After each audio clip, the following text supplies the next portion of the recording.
বর্তমানে আর্জেন্টিনার স্কোয়াডে লেফট ফুটেড সেন্টার ব্যাক হিসেবে কারা আছেন বা কারা হচ্ছে আর্জেন্টিনার 2026 বিশ্বকাপের স্কোয়াডে লেফট ফুটেড সেন্টার ব্যাক হিসেবে জায়গা পাবেন।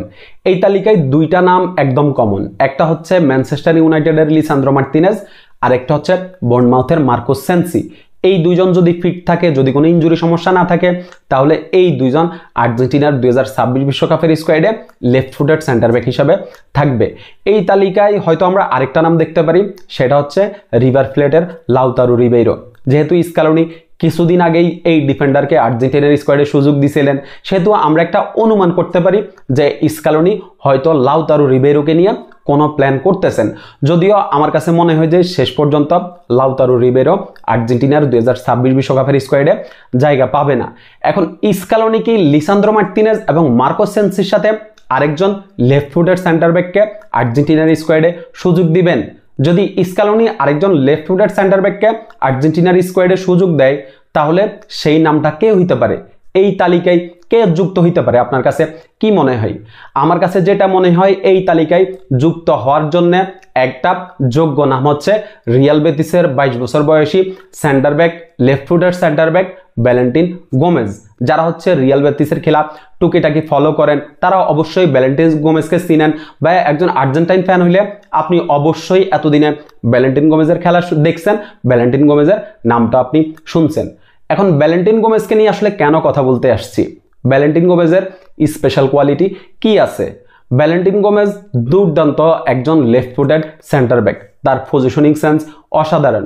1 ভার্সেস 1 ডিফেন্ডিংয়ে ভ্যালেন্টিন গোমেজ খুবই কম্পোজড, বিল্ড আপ প্লেতে আত্মবিশ্বাসী, এরপরে হচ্ছে অযথা ফাউল করে না, ground duel, aerial duel, tackle, interception, recoveries, দুর্দান্ত একজন ডিফেন্ডার। ভ্যালেন্টিন গোমেজ আর্জেন্টিনার 2026 বিশ্বকাপের স্কোয়াডে থাকলে কিন্তু ভ্যালেন্টিন গোমেজের জন্য সেটা দারুণ কিছু হবে এবং আর্জেন্টিনার জন্য এটা দারুণ কিছু হবে। এখন ভ্যালেন্টিন গোমেজ রিয়াল বেতিসে কিন্তু 22 বছর বয়সে আসলে রেগুলার গেম টাইম পাইতেছে, যেটা ভ্যালেন্টিন গোমেজকে আরো অনেক বেশি আত্মবিশ্বাসী করে তুলতেছে। ভ্যালেন্টিন গোমেজ এই সিজনে রিয়াল বেতিসে যতগুলা ম্যাচে সুযোগ পাইছেন, সবগুলা ম্যাচে হচ্ছে পারফর্ম করছেন।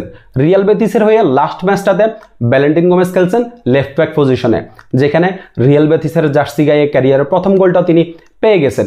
অসাধারণ একজন সেন্টার ব্যাক। আমি একদিন স্বপ্ন দেখি ভ্যালেন্টিন গোমেজ আসলে যে ফর্মে আছে, এই ধারাবাহিকতা যদি ধরে রাখতে পারে, তাহলে আমি স্বপ্ন দেখি যে একদিন আর্জেন্টিনার রক্ষণে আমরা অ্যারন অ্যানসেলমিনো এবং ভ্যালেন্টিন গোমেজকে একসাথে দেখতে পাবো। অ্যারন অ্যানসেলমিনোর বয়স হচ্ছে মাত্র 20 বছর আর ভ্যালেন্টিন গোমেজের বয়স হচ্ছে মাত্র 22 বছর।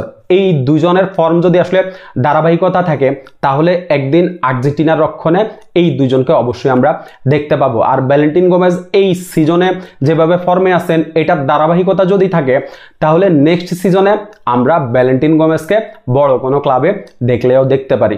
ভ্যালেন্টিন গোমেজ অসাধারণ একজন সেন্টার ব্যাক। শুভকামনা থাকলো ভ্যালেন্টিন গোমেজের জন্য। আর্জেন্টিনার স্কোয়াডে যেন ভ্যালেন্টিন গোমেজ জায়গা পাই, এটাই চাইবো। শুভকামনা আবারও ভ্যালেন্টিন গোমেজের জন্য। ধন্যবাদ সবাইকে।